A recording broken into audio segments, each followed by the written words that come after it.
All right, so let's jump into something pretty interesting. We're going to be talking about Baltimore Yeah. housing and a homeowners fight that ended up on Congressman Elijah Cummings's desk. Wow. We've got letters, Right. funding disputes, Sounds juicy. and maybe even a little bit of mystery. I like it. You ready? I'm ready. Let's dig in. All right, so the heart of this deep dive is a letter from Congressman Cummings to a constituent and a response from the Department of Housing and Urban Development. HUD. Yeah, HUD. Now, this is about something called the CDBG program, Right. which I'll admit sounds a little dry at first glance. Yeah. Can you break it down for us? What's the deal with these community development block grants? Yeah. So think of it like this. Imagine your city has a toolbox Okay. for fixing things, Mm-hmm. right?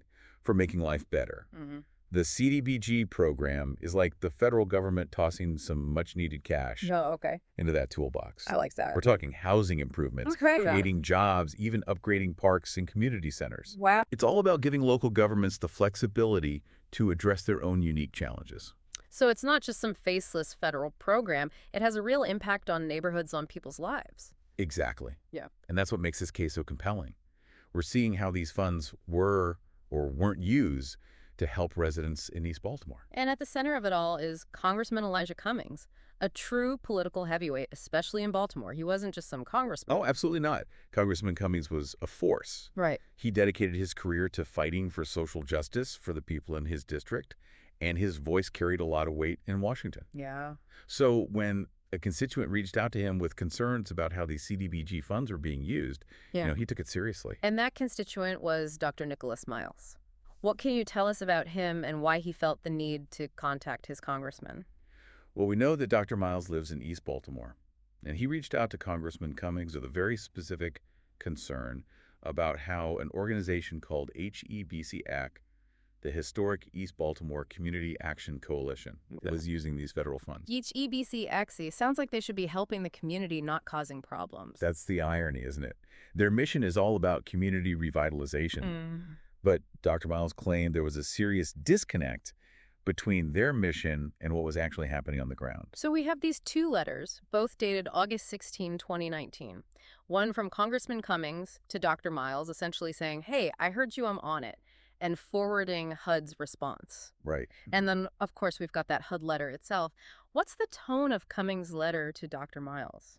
It's brief, but there's a clear sense of concern and a commitment to getting to the bottom of things. He doesn't jump to conclusions, but he takes Dr. Miles's complaint seriously enough to elevate it to the federal level. Okay, so let's unpack that HUD response because that's where things get really interesting. Yeah. What are they saying about HEBCAC's activities and how these CDBG funds were actually used? Well, HUD confirms that HEBCAC received CDBG funding for a couple of key things: programs to help people struggling with drug and alcohol addiction, and importantly, a program specifically aimed at helping low-income homeowners with housing rehabilitation. Right. Remember that toolbox analogy? Yeah. This is exactly the kind of work these funds are supposed to support. Makes sense. But then where does Dr. Miles' complaint come in? If HEBCAC was using these funds to help people with housing, why was he raising concerns? That's the million-dollar question. Right.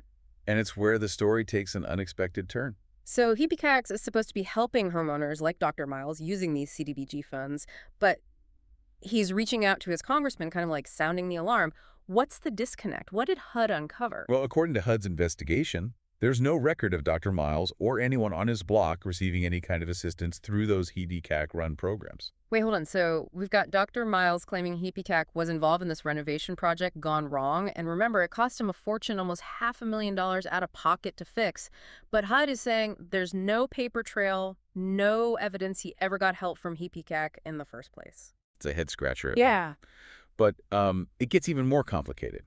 So the HUD letter mentions that HEBCAC was involved in a different project around that same time period, something called a Section 108 loan guarantee. Okay, now we're getting into the weeds of it. Refresh my memory. What's a Section 108 loan guarantee and how does it tie into all of this? Okay, so think of it like this. Imagine a neighborhood is struggling to attract investors. Yeah. They need a boost, right? Right. A Section 108 loan guarantee is essentially the federal government saying, hey, we've got your back. Okay. It allows HUD to back these loans, making it less risky for private investors to get involved in revitalizing these communities. So HEBCAC was using this other HUD program, this Section 108 thing, for neighborhood revitalization projects, and I'm guessing Dr. Miles's name didn't pop up there either. You guessed right. HUD meticulously checked the addresses that benefited from that Section 108 project. No Dr. Miles, no neighbors, nobody from his street. So we're left with this perplexing situation. Dr. Miles is adamant that HEBCAC was involved in this construction mess that cost him dearly, but HUD can't find a single record connecting him or his neighbors to any HEBCAC-run projects, CDBG or otherwise. It's like a missing piece of the puzzle. Unfortunately, these letters don't give us the full picture, the satisfying resolution we might hope for. And tragically, with Congressman Cummings passing in 2019, we don't have any further correspondence to shed light on whether he continued to advocate for Dr. Miles on this issue. But even with these unanswered questions, these letters give us a lot to unpack. It feels like we're uncovering those hidden layers beneath the surface of a seemingly simple story. Exactly.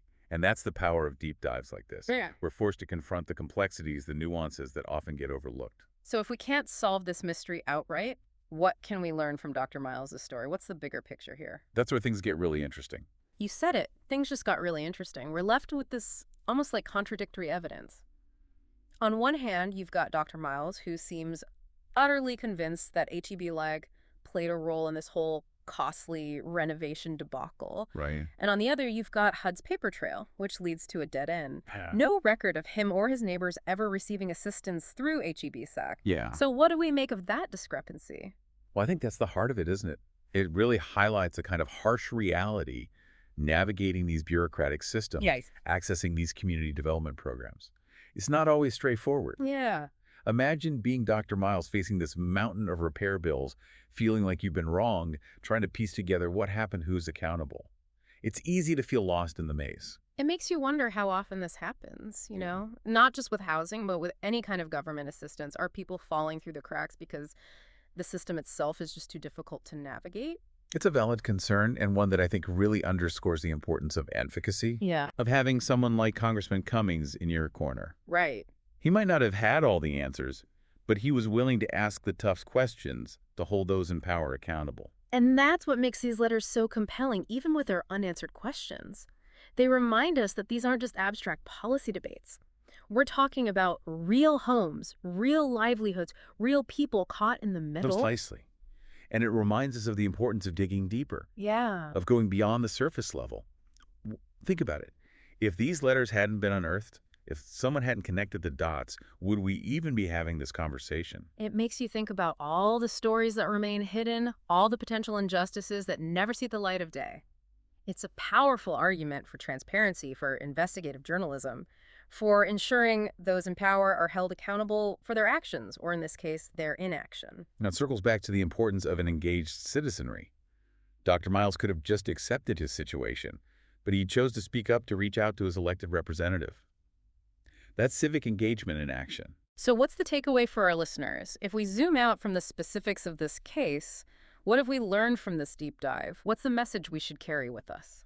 I think it boils down to this. Never underestimate the power of asking questions, of demanding transparency, of holding those in power accountable. Whether it's a local housing issue or a national policy debate, your voice matters. And sometimes even a single letter, a plea for help, can illuminate a much larger story, revealing systemic issues that demand our attention. It's a reminder that we all have a role to play in shaping a more just and equitable society. And sometimes that journey starts with a deep dive into the unexpected places, uncovering those hidden stories that deserve to be told. Thanks for joining us on this journey, and until next time, keep asking those tough questions.